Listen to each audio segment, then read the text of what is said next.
I'm Sebastian Mahfood, and you're listening to WCAT Radio, the on-air wing of En route Books and Media, bringing you the dulcet sounds of Catholic wisdom with our host, Bob Olson, who will now introduce today's show and speaker. Welcome to Catholic Mysticism, where we talk about the supernatural aspects of our faith, the saints, and other related subjects. And here to unravel today's story and information and excitement is our host, Al Bielawski. Al, good to have you with us tonight. Thank you, Bob. Okay, today, ladies and gentlemen, what we're going to talk about is one of the American saints. And we don't have a lot of them, but this one is a powerful intercessor. And you may have heard of her, and you may not have. But I'm certainly going to try and convince people tonight to take this particular saint and have a devotion to her, because she's been very powerful in my life. And she is our first Native American saint. And her name is Saint Kateri Tekakwitha. Love it. And a couple things I want to mention. You know, we look at the beautiful artwork, and I love it. And by any way, shape, or form, I'm not trying to dismiss it because it's beautiful. But we often see our saints pictured with hands folded, knees bent, eyes upward to heaven, a heavenly glow in the artist's rendition on their faces, and certainly a pious representation of them. And holy, almost holy beyond our ability to sympathize with them. And that's not what our saints are, because they are like you and I in every way. They are human, which means they're sinners, which means they struggled with the same things that you and I did, whether it was 2,000 years ago or whether it's right now in 2016, soon to be 2017. The technology's changed, the faces change, but the problems really, as Solomon said, nothing new under the sun. So I want tonight to impress upon you that the saints struggled like we do. They weren't perfect people. They had tempers. They fell and had the same temptations that we did. Once Jesus gave and the church recognized the sacrament of reconciliation, and quickly, not to digress here too much, but I want to point out how that came.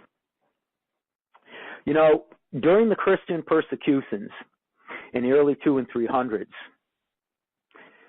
you had the Romans certainly leveling the boom on the Christians. And we know the horror stories, and I don't want to go into the tortures that they did, but they were under pressure to either worship the pagan gods, because this was serious business in those days. You've got to remember, the church certainly wasn't like it is now, where it was tolerated. These people were being hunted.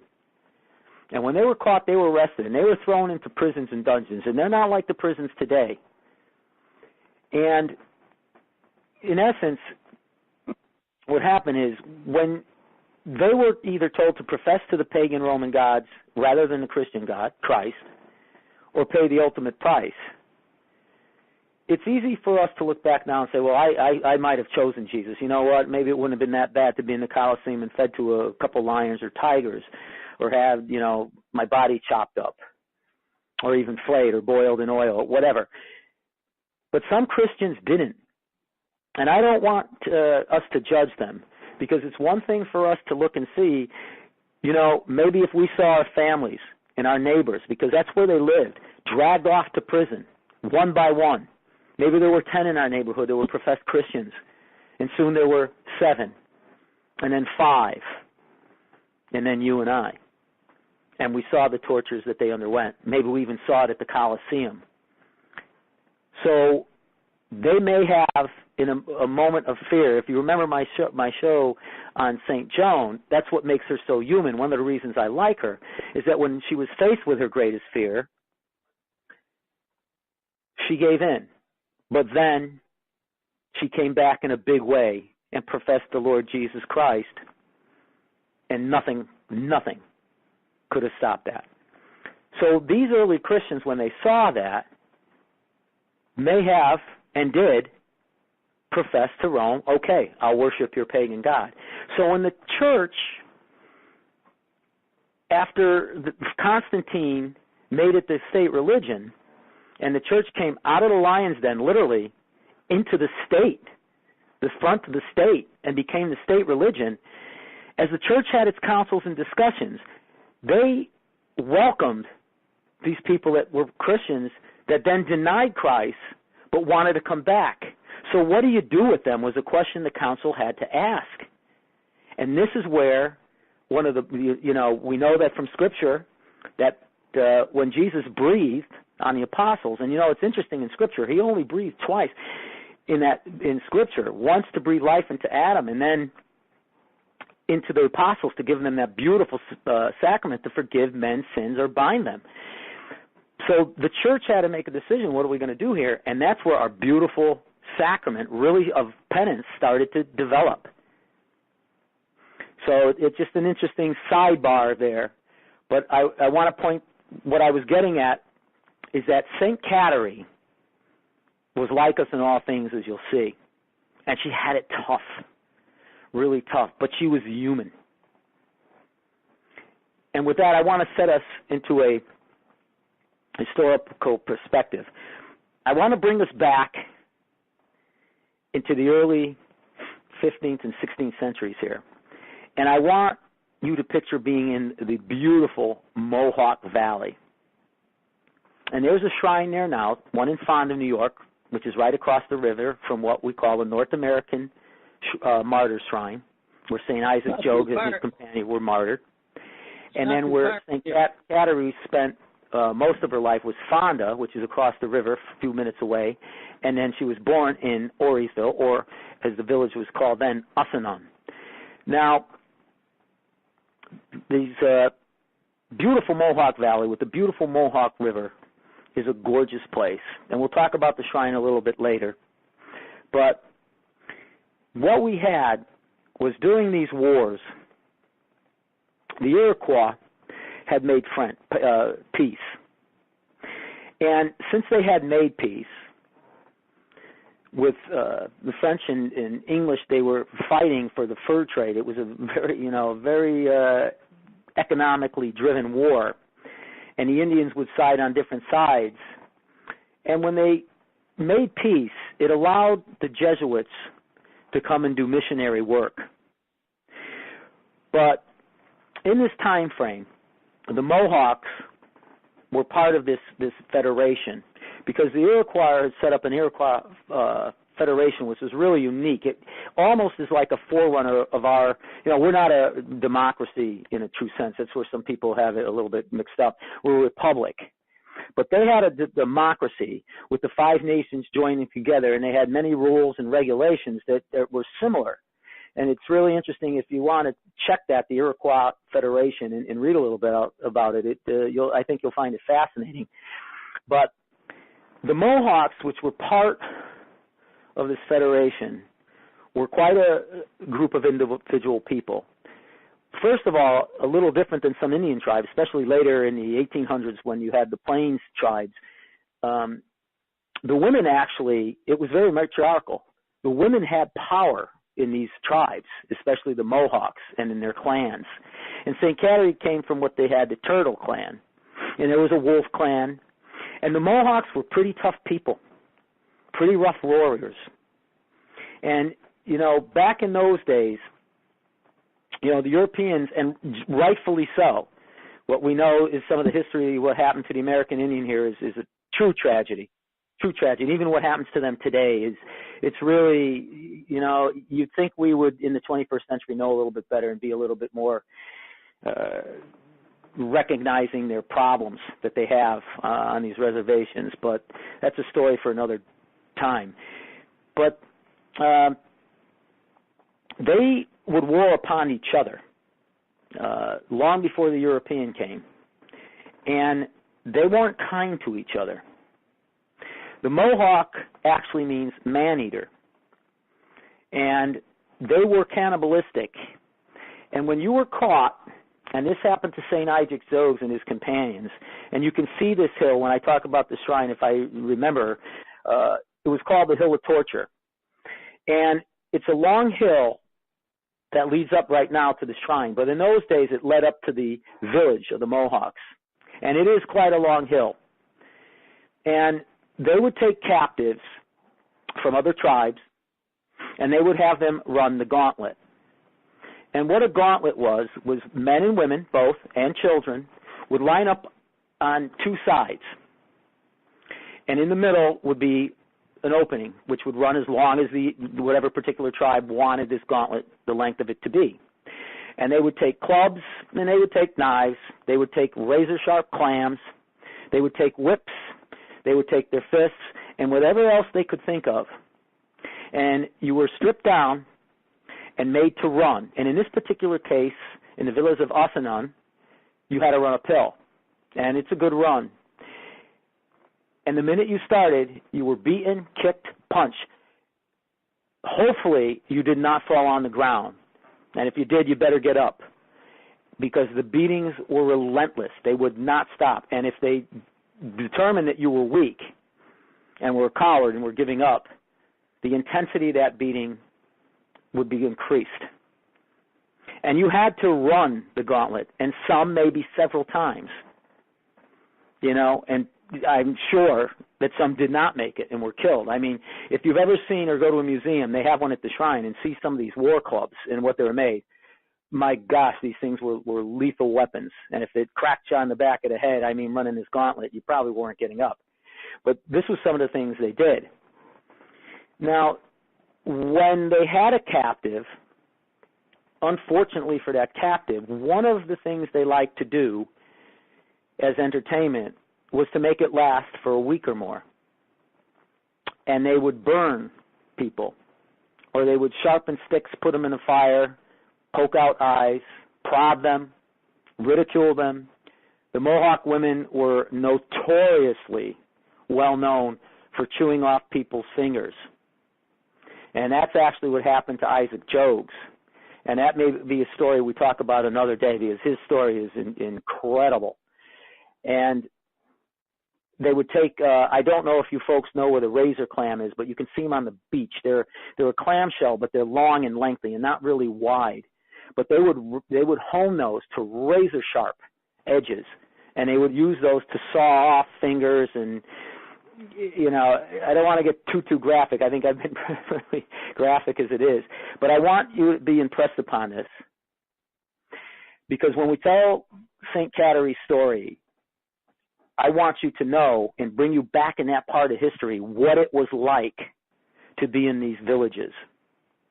And I want to give you this reference point. They worshipped pagan gods, and they would have ceremonies. And these would include these tortures, and including burning people at not the stake like St. Joan of Arc, but burning them in a bonfire. And they would make this stuff last, like I said.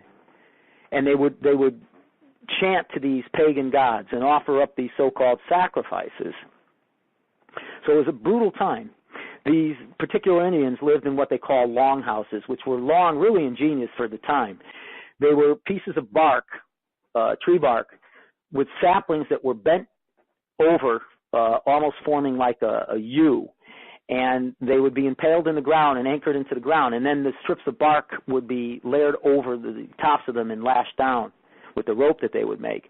And they would have a hole in the roof, and they'd actually build cooking fires on the floor inside. And they would have bunks, and I don't want to call them chairs, because they were more like they would be like a log or something you would sit on and rest on. But some of the stuff was unique. And they would live inside of these during the winter. So in essence, it was pretty smelly, because they didn't really bathe too often. You had several of the families living in one longhouse, and you had this constant, from this cooler weather, from, say, fall to probably late spring, always burning. And, you know, most of the smoke would go out that hole, but some of it would just disperse and be like a layer. So it was very dark in these places. And I want you to picture now, no light, not like we have with the flip of the switch today, or street lights and all the stuff we have from the industrial parks. There was no light. So it gives a sense of eeriness in the woods, isolated, no light, no city, noise of the animals, and whatever the noise that the tribes would make in these longhouses, in the dark, worshiping pagan gods. And it could bring your hair on the back of your neck to stand outward if you put yourself in that position.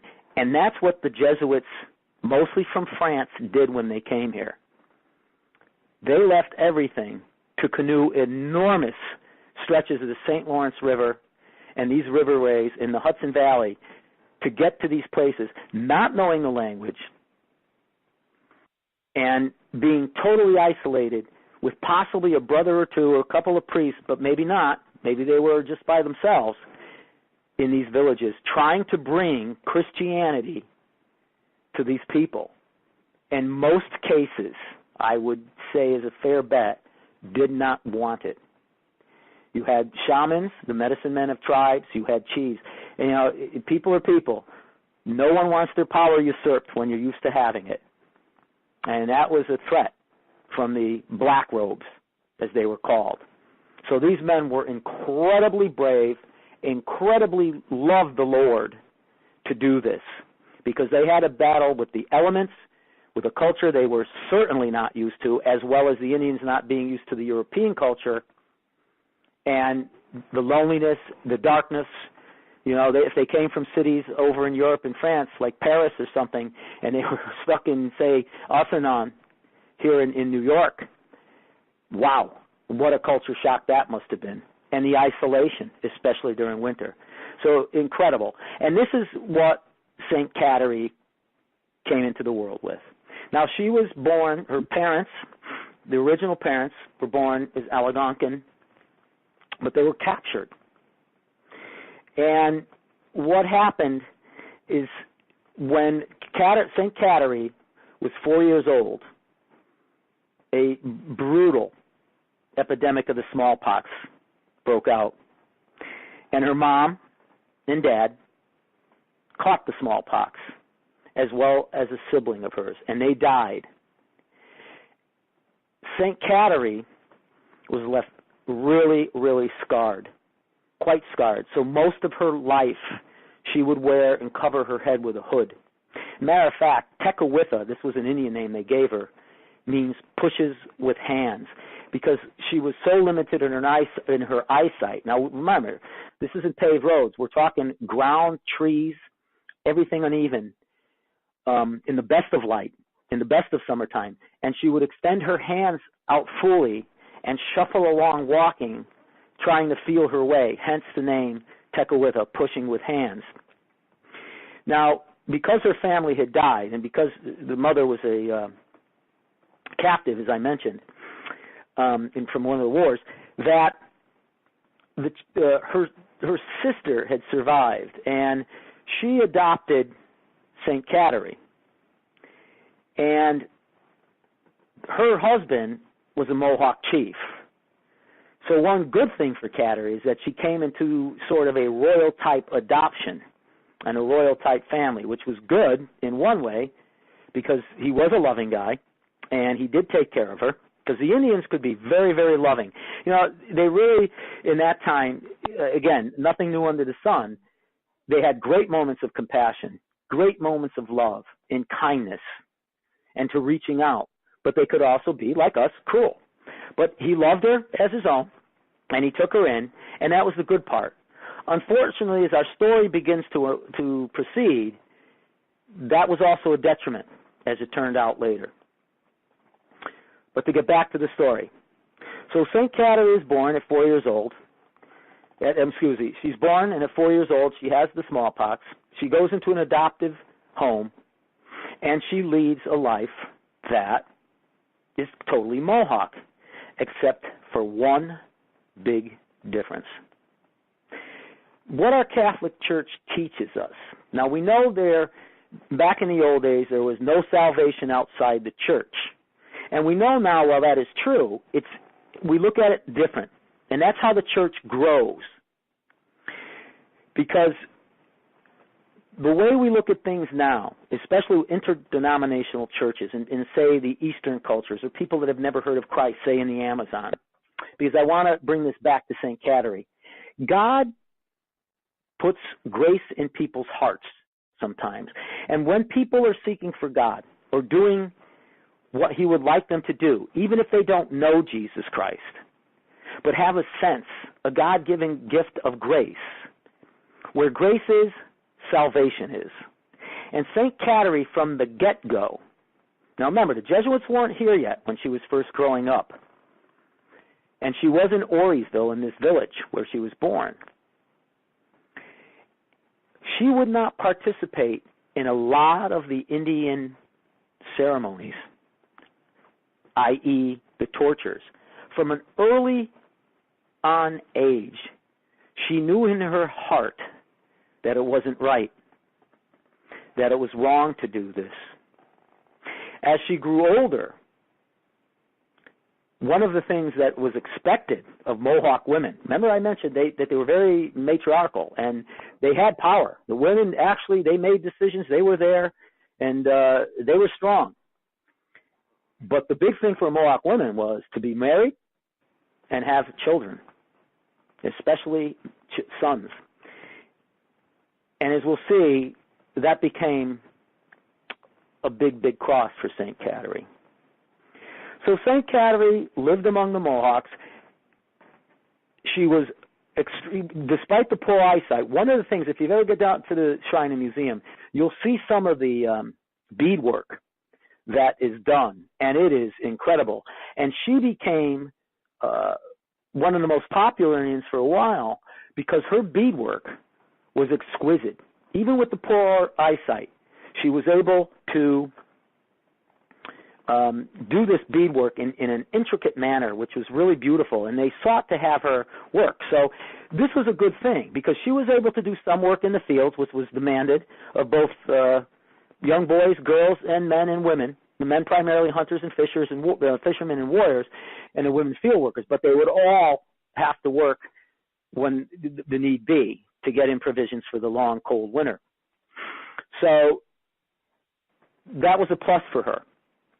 So see, this is where she's like us in very human ways. She wants to be accepted. She wants to be loved just like we all do. But one thing, she wasn't participating in all these ceremonies that the Mohawks did, especially to pagan gods.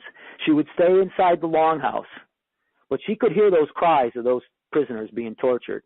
And she could hear the chants to the gods that they were worshiping and offering those sacrifices. And for a while that was okay. They left her alone. But again, on the flip side of that, we've got to put ourselves in a position where she was disfigured. And not a lot of, like I said, not a great deal, practically blind for all intents and purposes. She really was. And that caused her to be an outcast. Because as we know today, and we can see it in our city streets, in our neighborhoods, maybe even our own homes, unfortunately, that people are shunned. Maybe they don't believe like us, i.e., St. Kateri didn't believe in some of the things the Mohawk tribe believed in. Maybe some people are shunned because of the way they look or the way they don't look, like she was. And for those of us that have experienced that, and to a degree, I think most of us have, in some way, shape, or form, have known, whether it was in school or college, maybe younger, maybe as an adult, maybe even in your job, of being rejected like that because we don't fit in with the so-called in crowd. And if you're Christian, especially today in the secular society that we live in, this post-Christian society, that doesn't work well either for you. And we can see what's happening right now in the Middle East, especially in Syria, what is going on with the Christians. And please pray for our brothers and sisters. The stories are horrific. So we can see and acknowledge, I hope, this humanness, this connection now that St. Kateri has with us in her very, very humanness. Now, when those Jesuits came, she was intrigued, and she listened. She was too shy, way too shy, to come and approach the Jesuits and ask for any instruction on Jesus Christ, who she called Rauenio. And that's who that was. But she was intrigued, and she would sit outside the longhouses or eavesdrops doing her work or her beadwork or working in the fields and listen to what they had to say. And you know that grace I mentioned that Jesus puts in people's hearts that allows that grace to abound and that salvation is coming, that was starting to get inflamed. And she felt this desire in her heart, and she didn't know who Jesus is, but she could feel that love welling up inside of her. And one day, in her teens, she approached one of the priests and asked for instruction. And so began her catechesis. And it was fine, all well and good for a while. And her chief, the Mohawk chief, her father, adopted father, he let it go. Didn't bother him at first. But as St. Kateri began to express her love for Jesus, especially after her baptism when she was 19, things really began to change, because St. Kateri would go off and make crosses in the woods and pray by herself in the bitter cold. And this is the Mohawk Valley, and I mean cold, in the snow. And you know, again, in these log houses, the heat was fire. And when she would go to church, and these structures that they had, there was no heat. And she would sit for hours kneeling, praying to Rauenio, oblivious to the cold. So in love with Jesus was she. And while we're not going to recommend this to everyone out here listening, she would also use self-mortifications on herself, whipping herself with a whip she made, and using thorns and rolling in the thorn bushes, and sitting outside in the cold and letting the elements hit her. And we don't, that was her love, and that is a different time. And actually the priests were trying to tell her, don't do this. You don't need to do this. And her friend, one of her closest friends, became a Christian, because the Mohawks were becoming Christian, some of them, especially the women. And they were powerful witnesses for God. And they were telling her not to do this, because certainly her health would suffer, because she wasn't well to begin with from the smallpox. But the big break came when it was time when the Mohawks decided it was time for St. Kateri to be married. And one of the traditions in the Mohawk tribe was that when a prospective brave came for marriage, the girl that was being courted, so to speak, would make a bowl, sort of like a stew, a lot of stuff in it called segamite. And she would bring a bowl over to the brave that she wished to be married to, and that would kind of seal the deal. So once the bowl of segamite was passed, they were as good as married. And they would have the ceremony and, either live with the family, or if they were from a different family that had a long house and sort of the Indian wealth at the time, maybe move in there. But they were very family orientated. And there was a great deal of pressure for St. Kateri to marry. But you see, the more and more she fell in love with our Lord, the more and more St. Kateri's heart moved her to a vow of virginity. And she would be married to Christ, to no human. And that's when it all started for her to really go south quickly. Because the aunts and all the women began to shun her. I cannot imagine the fun they must have poked at her in the fields. and they would bridle her with work and chores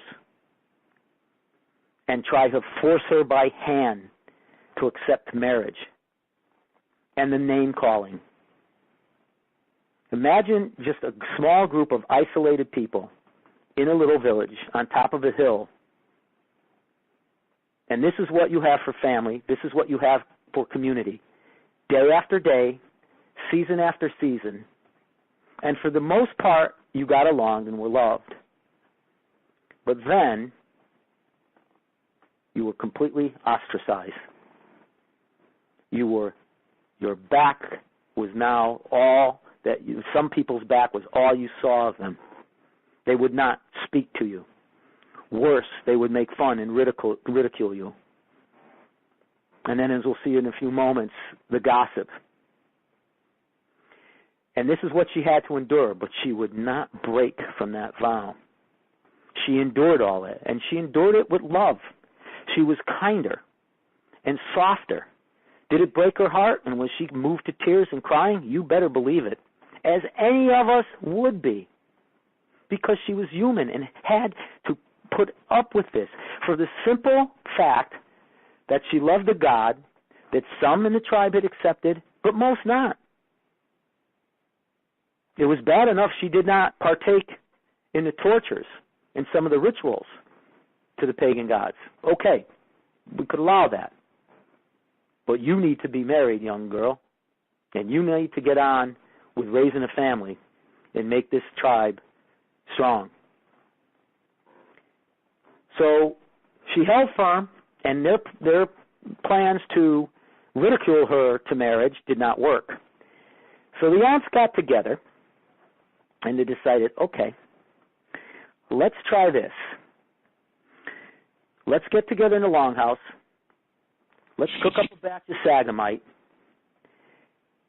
Let's invite a brave over who we think would be a good husband or one that's interested in her. And there were suitors. And to tell you how tough this young lady was, now this is taking place in Fonda, as the village had to move due to a better water quality over in the Fonda, better gain, better growing area. So they moved the village. And she grew up, like I said, I think earlier, most of her life in Fonda. And on that side of the river in Fonda, one of the braves had cornered her in the woods.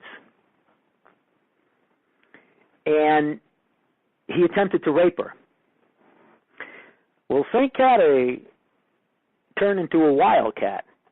And she pulled out a knife and threatened, come close and see what happens to you. Because I'll slice you open like a Thanksgiving turkey in our language we'd use. And she was tough, and she fended that brave off. But that's what she had to put up with. So she was no little wimp here. And that's what I was trying to impress her, I hope I'm impressing upon us tonight, is that these saints are like us. How many times have we heard where women have fought off would-be rapists being tough? You know, saint or not. And that's what St. Kateri did. Like us in all ways. She was going to defend her honor if no one else would. To the death, if be. To get back to the aunts. So they concocted the plan of inviting over an interested brave, cooking up a kettle of Sagamite, and therefore deceiving St. Kateri by asking her, would you please bring the bowl of Sagamite to the brave sitting over there? No big deal, right? And she almost fell for it. She said, of course. And she went to get the Sagamite and started to walk across the longhouse and was almost to give it to the Indian brave, when with horror of horrors, she realized, wait just a minute. She remembered, probably through the grace of the Holy Spirit, the traditions the Mohawk had that would betroth her to this brave. And she dropped that and ran out of the longhouse. So the aunt's plans backfired, and boy, did that turn up the heat. And now one of the hardest, you know, for St. Kateri, this was becoming a day-to-day reality. And what was happening now for the chief, who embraced her first, was the people started to complain. And he tried gently to rein her in and explain to her why she needed to marry. And in the beginning, he wanted to work with her. But the pressure on him, and I'm not making excuses for him, became great. And he started to be angry and wanted to force her into marriage because he was losing faith with the tribe, all because of this young girl who loved a God that this chief did not accept. And what happened then is that there was a missionary up in Canada, Kanawaka, and this is where Christians that were North American Indians, run by the Jesuits, the French Jesuits, had an entire village that had masses and were totally devoted to Christ. And it was beautiful. And it was a couple 100 miles away.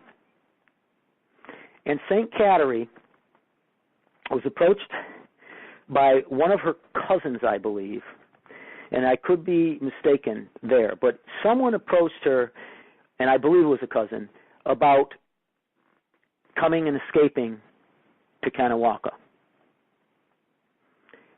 And she wanted to go. But it would have to be in the dead of night, and two braves came down from the mission and would lead her on that 200-mile trip. Now, roughly, let's picture where we are here. I'm up in Connecticut, and if you're listening here in Connecticut, and you can picture where the state of Maine is, that's a little bit about 200 plus to get somewhere just a little past the border of Maine. That's what they were going to do from New York State. And they did. And she packed her little belongings and in the dead of night left with these two braves. And they made time because they were under the gun, because they knew once she was discovered missing that they were going to come. And the Mohawks were renowned for another thing, their ability to track. They were expert trackers. And sure enough, when they discovered she was gone, out they went, including the enraged Mohawk chief. This was the final straw. Now she had abandoned everything and disappeared, and they probably had an idea where she was going, and they could not allow that. This was the chief's daughter. He had lost enough faith. Enough is enough. I let her become a Christian. I tolerate this stuff, but I have had it. And he and some of his braves went. Who knows what would have happened had they gotten them? But here's the first time that there was some divine intervention for St. Kateri, because these men, the chief and his braves, made up time in a big way, and they could hear them coming, and they were close to their escape, but not close enough. They had no other alternative but to take a chance and hide in the brush. That's it. That was their best bet, and hope, and probably they prayed that they would not be discovered. Who knows what would have happened? Certainly would have not fared well for the two braves by any way, shape, or form. And who knows with St. Kateri? Was her adoptive father enraged enough to kill her? Who knows? But they tracked them, and they came upon them hiding in the brush, and they never saw them. And they continued on the way, and somewhere they lost that trail, and the braves in St. Kateri made it safely to the mission village. Now, that was a better place for her. They loved her. She was kind, compassionate, always a kind word, always willing to help, despite her scarring, despite her sight or lack of, and they loved her. But even then, people being with people, some can be jealous, just like we experience. In our workplaces a lot, I think we experience a lot, especially if we get an attaboy from the boss. Maybe one of our coworkers isn't so happy, and out comes the gossip. St. James talks about the viciousness of the tongue, and it's a weapon. Blessings and curses, like they say, can come out. And let's hope that we're the type of Christian that do the blessings. And when we don't, let's hope we can get the confession and try and change that habit that's in a lot of us.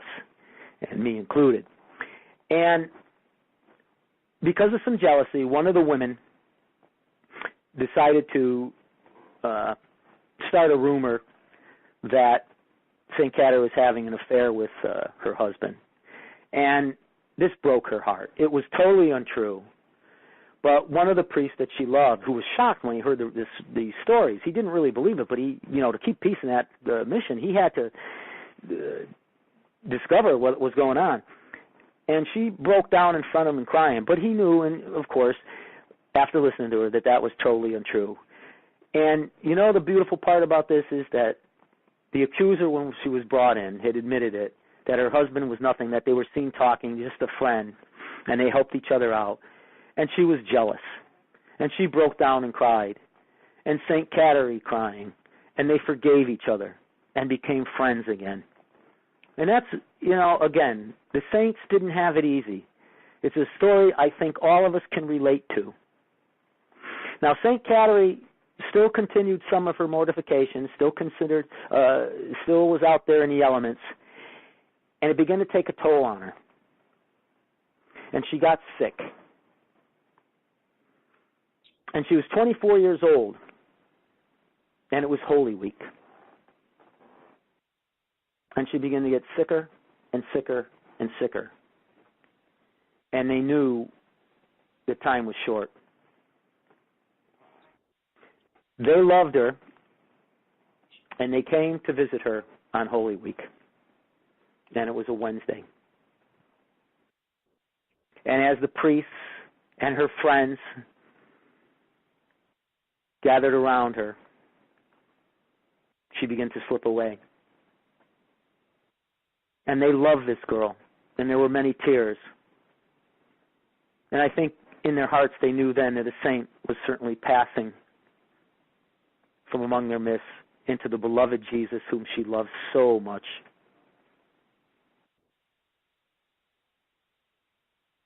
And in the quiet glow of the dark of a Wednesday on Holy Week, St. Kateri slipped away. And you know what were the final words that she said in her life? It was Jesus and Mary, who she loved so much, and Joseph. She loved them. They loved her in the village, and Jesus loved her. And do you know that as they watched, St. Kateri's pockmarked, scarred face cleared up. She became radiant and took on a normal countenance. And they said she looked beautiful. And the pockmarks were gone. Completely gone. And you know what else? A small hint of a smile was on the corners of her mouth as she passed away, uttering Jesus' and his mother's name. Now, after that, some of the traders that would be in the village decided that they would build her a coffin. So what love was she? And she had a nice burial from those people in the village who were besides themselves with grief. But she also appeared to two of her friends after she was dead, and she also appeared to the priest, one of the priests there, and he was able to witness her. She actually appeared at her grave that those trappers had built, and the priest was able to watch her for over 2 hours. So these were some of the things that the villagers witnessed, and there are some other stories with that, but, you know, they actually began to pray for healings in the village to St. Kateri right away, and some of these healings were granted. And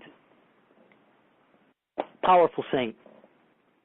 and she's powerful today, not just to North American natives, but also for us.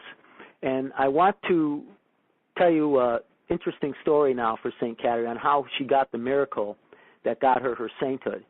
Because there were, for years and years and years, she was blessed, and many people were hoping and praying that she would eventually get that miracle she needed. And that happened a few years ago for her canonization with a young boy named Jake Finkbonner. And what happened with Jake was that he loved to play basketball. And Jake also has Indian blood in him also, which is interesting. And he, on one of the games he was playing, he got cut. And what happened then was no big deal. They took him out of the ball game and patched him up, and he went home that night. But then what happened was he developed a high fever within 24 hours. And soon, that high fever turned into a flesh-eating bacteria. Now, the doctors had taken him in, and they did incredible work with what they had to deal with because they were stymied on what was going on. And they would get one part of Jake's face cleared up when this flesh-eating bacteria would spread to another part. And then they would get that part cleared up, and it would spread to another part. And another part they'd get cleared up, and that spread to another part. And then eventually they couldn't stop it. And he became terribly disfigured, his face fallen. You've got to picture this flesh-eating disease like some kind of a monster out of a movie, just taking this poor boy and literally eating him alive. And they finally called the parents, and they said, "We've done everything. We're so sorry. We've done everything we could for Jake, but he's not going to make it. We just can't keep up with this."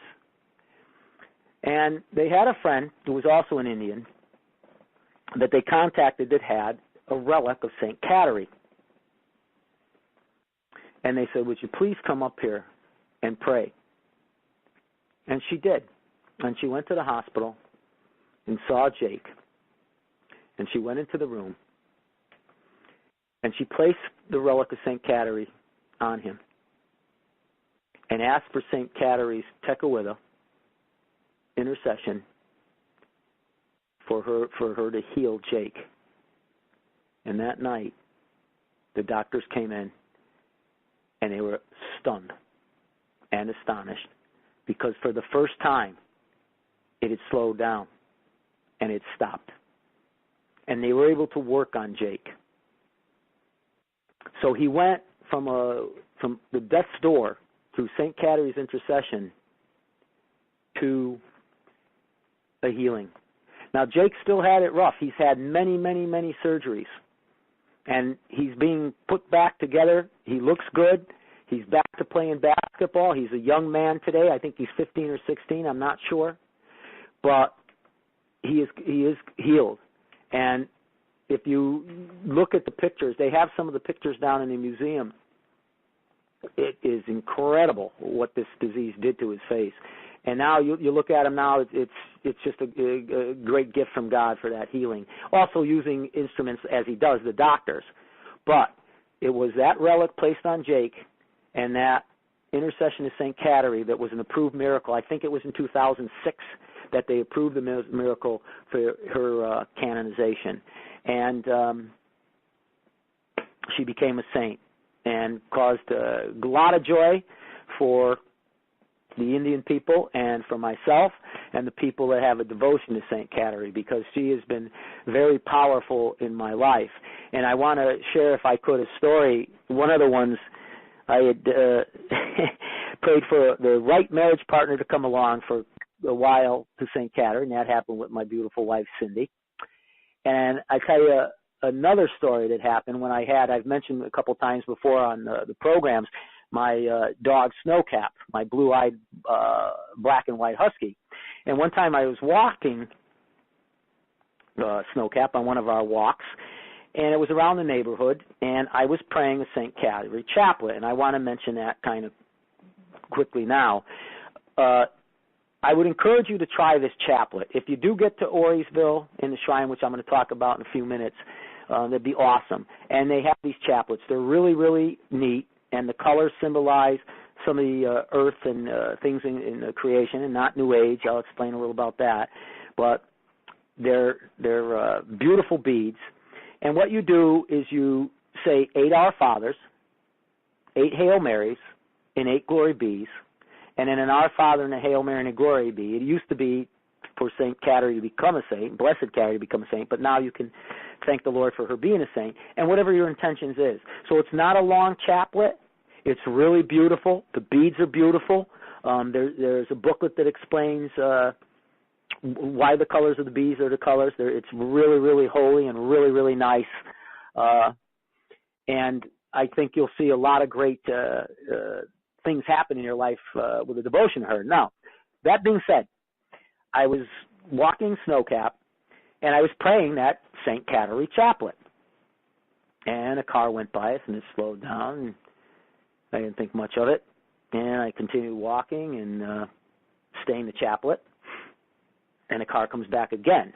You know, it got me a little suspicious.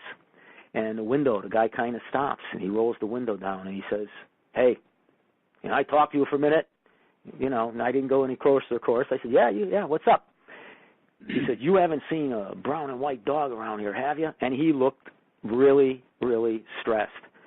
And I said, no. But I said, I'll tell you what. What's he look like? Better description than what you gave me, which he did. And where do you live? And he told me. I said, okay. I said, I walk around a lot with my dog every day. If I see the dog, I'll remember your number, and I'll get back to you and let you know. So he drove off, and, I didn't think much about it. I was praying the St. Kateri chaplet, and I said, "St. Kateri, can you help that man get his dog back?" And that was it, just a quick prayer. So I finished my chaplet, took Snowcap home, and I had a Bible study that night. And I was new to the faith, so I didn't want to be late because I was learning things about this Bible study, and it was pretty good, and Cindy was in it. And I had to mail an important letter out that night, and I was running late. I had got home from work. I did a quick walk with the dog, and I had to get running because the Bible study was early. And I said, I got to get that mailed, but I'm going to go to Berlin, which is not where I live in Connecticut, but it was close by, and I figured I'll get to the Bible study quicker if I drop it off. And again, I'm new to the faith, and I hear mail it in New Britain. I said, what? What was that? I said, no, I got to go to Berlin because I'll be late. If I go into Britain with traffic and everything, I'm going to be very late to mail that. And I hear the voice again. It said, mail it in New Britain. And I begin to have a little alarm. I said, I got to go to Berlin. I'm late now. I don't want anybody mad at me. I don't want to come in late. Mail it in New Britain. And I gave in. And I mailed it to New Britain. And I flew. So I'm coming down a hill where there's a 4-way stop. And I was going to kind of like do one of those famous Connecticut roll through the stop sign we're so well known for. But I stopped completely, and this dog runs right in front of my truck. And I looked. I said, you know what? That looks like the colors that dog explained, and it doesn't have a collar. I said, it can't be. I said, no way. I'm late. I got to go. But you know what? I made a right at that stop sign to where that dog went, and I pulled down. And this is about trusting in God, like a little child, which we need to do if we want to see this mysticism and miracles. And I say, okay, I'll go with this. But I'm going to, I'll just do this. I'll open that door of mine to the truck. And I'll call a dog. I forgot its name. If a dog comes into my truck, I'll know that's a sign that's the dog. So I open up the door. My truck's still running. I go, hey! And the dog beeline for my truck without missing a beat, jumped into the passenger seat. I am 110% convinced I've got this guy dogs. I'm elated. And then I realize I forgot his phone number, and I don't remember where he told me he lived. And now I'm late. So that's not even the issue now. What's got me is that I have this man's dog, and I can't remember where it belongs. And then I remembered something through the grace of the Holy Spirit. He put into my mind, I am convinced of this. You remember when you used to walk Snowcap? There was a corner house, and there used to be a dog out on the line, and it looked like this. I said, I know that house. I'm going. So I drove to where that house was, where I used to walk my dog, and I knocked on the door, and this woman came out, and she was like, just cracked that door open a little, and she says, yes, what do you want? And all I said was, that your dog? And she looked into my truck, and she just got this expression of joy. She says, oh, my. She says, my husband had to go to work. He is absolutely sick. That dog is his life. I can't believe you got our dog. And I brought that dog back, and all I can imagine is when his wife called him and told him his buddy was home, that joy and that relief that he must have felt, thanks to the Lord and through St. Kateri's intercession. And you know what? To make even matters better, I was flying high because, one, I said this was divine, and I'm new to the faith. This is divine. This is incredible because this could not have happened because I wasn't even going to be at that stop sign. But I listened to that urging in my heart to mail that letter in New Britain. And I knew I was going to be late, but when I walked in and told the kind folks, I'm sorry I'm interrupting, I'm sorry I'm late, and I told them the story, it made their night. And that was just a great, uplifting, witnessing moment that our Lord was able to share of his love for us and his creatures. So I encourage you to say that chaplet again, 8 Our Fathers, 8 Hail Marys, and 8 Glory Bees, and an Our Father, Hail Mary, and Glory Be for the Thanksgiving that St. Kateri became a saint, and see if you want to have a devotion. Now, with that being said, if you ever get a chance to go to Auriesville, it's about 2.5 hours, I think. I think it's west of Albany. It's a beautiful shrine. I don't want to tell you too much about it on the radio because if you do go, I'd rather just have you experience it. But a couple of highlights, you've got to see this church. It is unbelievable. It's like nothing you've seen. Trust me on this. It's like nothing you've seen. It is not like, even if you've been to Europe, you've got to check this church out. The grounds are beautifully quiet. You can see the Hill of Torture. The Stations of the Cross are absolutely beautiful. One thing I will tell you about is when Isaac Jogues was there, and one of his companions was tomahawked to death. The Indians threw him to the dogs to be eaten, and he retrieved the body and wanted to bury it down in this ravine where a stream was. And you can walk down to the ravine, and they've got his actual words on posts on what he was thinking and feeling at this time. I want to tell you that this is such a holy place that when you walk down the ravine and put yourself back into that time history and what happened, and you're immersed in it, it's incredible. And I don't want to say too much more there on that because I'd like you to experience that in real, if you do go in person rather than on the radio. But it is really holy. You can touch the holiness there and what happened there. And it's a beautiful place to pray, as well as the Stations of the Cross, as well as the church, which really is great. They've got first-class relics in there, too, of St. Kateri, and they're accessible. So you can pray and use them to bless yourself or anybody, especially those who are sick. It's a beautiful church. They have a chapel up on the hill overlooking the Mohawk River. It's beautiful in itself that they have masses there. And then if you go across the river to Fonda, and it's very small, it's run by the Franciscans, you can see where she lived most of her life. There's the stream where she was baptized, and you can go down there and take water or go in it yourself. And they have I think it's the only one in North America, of an actual archaeological dig that maps out where the longhouses were, where they live, that's pretty neat. And the church there is unique, and they have a little gift shop. It's really neat. The gift shop at Auriesville is huge because, again, that's the North American Martyrs Shrine. But it also includes St. Kateri because she was born in Voorheesville, although she lived most of her life in Fonda.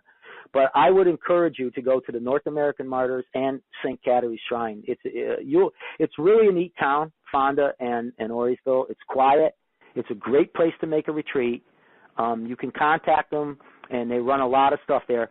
As I mentioned a couple times in the program tonight, they've got a really neat museum with a lot of interesting stuff, and the story of Jake and what happened with his disfigurement and the cure for that miracle that she needed. And they also is one of the best movies I've seen on the Indian history in that area at the time and St. Kateri's life. Extremely well done. And the museum is really, really, really nice. And, just walking those grounds, you'll meet a lot of interesting people, especially the ones that have devotion. One of the greatest moments for me, I recall spiritually, if you heard my witness of Fatima, that was certainly a big thing. But I remember in advance, was down to the shrine in Fonda, and particularly, I think it was 2014. I'm not sure now, but I got a mass for my father and my mother and my brother, who died really young at 40, on her feast day, on that celebration. And I got to tell you, we went down there, my wife and I, and it is one of the most spiritual weekends I've ever had. They had the Mohawk Indians come down and participate in the Mass, and it was incredible to have these extremely devout Catholics, that the way they worship and the way that the liturgy was done, when they announced my parents' and my brother's name, it was like being lifted to heaven. And I cannot tell you how spirit-filled that was. It was unique, and it was incredible. And I just looked at my wife, and she just looked at me, and you didn't have to say a word. We understood it. We were in the realm of God, outside of ourselves. It was so awesome. And then we were invited to a healing service, and this is Catholic, by the Indians. And I want to tell you, unbelievable. They are so spirit-filled because, this is a culture that has suffered immensely. And they love the Lord. And they don't let that bother them. That crosses that they've all endured, and some of their stories are heartbreaking. But they keep the faith, and they are joyful, and their songs are awesome. And we were invited to that. And that was one of the greatest spiritual moments in my life, was that whole weekend, on top of it being her feast day. How great was that? I had that Mass for my parents and brother, and then being invited to that healing service. And one thing I want to make clear as we wrap up, there's a lot of, and we're going to talk about this in a future show, but to touch on this with this new age a little bit, God is in creation. What I mean by that is God is our creator, and it's his creation that he created. And he's always creating still and always revealing. So he's connected to our creation here, as we being his creatures are connected to him. And that's important now from a Catholic perspective, because we're not what they call pantheists. Pantheism is where they believe that God is everything and everything is God. So God's a tree, and the tree is God. And the rock is that, and the sky is that, and this is that, and that's God, and God is in it, and we don't believe in that. So when you start to hear stuff like that, like, Mother Earth, or Lady Gaga, or not Lady Gaga, sorry, I'm going to have a computer with Lady Gaga there, but Gaia, or worshiping the Earth Mother, or the Earth God, that's where you got to be very careful, because there is some of that. There are a lot of isms, like modernism, relativism, pantheism, we're going to talk about in different shows, but that is something that you are to be concerned with and steer yourself away. But we got to remember, one of our greatest saints, St. Francis, found God in his creation, and his Canticle of the Sun is very famous. So when you see that sunset, or you see a hawk flying and soaring in the thermals in the sky, or you witness one of his creations or creatures, or the power of waves in the ocean, No, that's something to be joyful for, because that's part of his creation. Do we worship it as Catholics? We do not. You don't worship that. But boy, it makes you feel glad to be alive, to see God's creation. I mean, which one of us hasn't looked at the night sky with the beauty, especially up north, where you don't have that diffusion of the light, where you can literally, it looks like you can reach up and pull down millions of stars. Who hasn't pondered the greatness of God looking at that? And that's okay from a Catholic perspective, as long as we realize God is the creator, and this is his creation and creatures. So, just keep that in mind when people talk about this, and we're going to explore this in other shows. But be careful with other stuff where, God doesn't really is the creator. He's just part of whatever this earth is, and God, again, is everything, and everything is God. That's not Catholic teaching. So just be aware of that. But don't be afraid to go, whoa, when you see something beautiful in God's creation that sparks your spirit. And with that, brothers and sisters, I hope you read up more on St. Kateri. I hope you come to love her like I have, and I sure hope you pray to her and ask her for intercessions in your life. And I think you're going to be really, really happy with what happens. God bless. Have a good evening. And keep Christ in your lives now and forever. Amen. Amen. We hope you enjoyed the program and will join us back for another show on WCAT Radio. This is Sebastian Mahfood. Good day.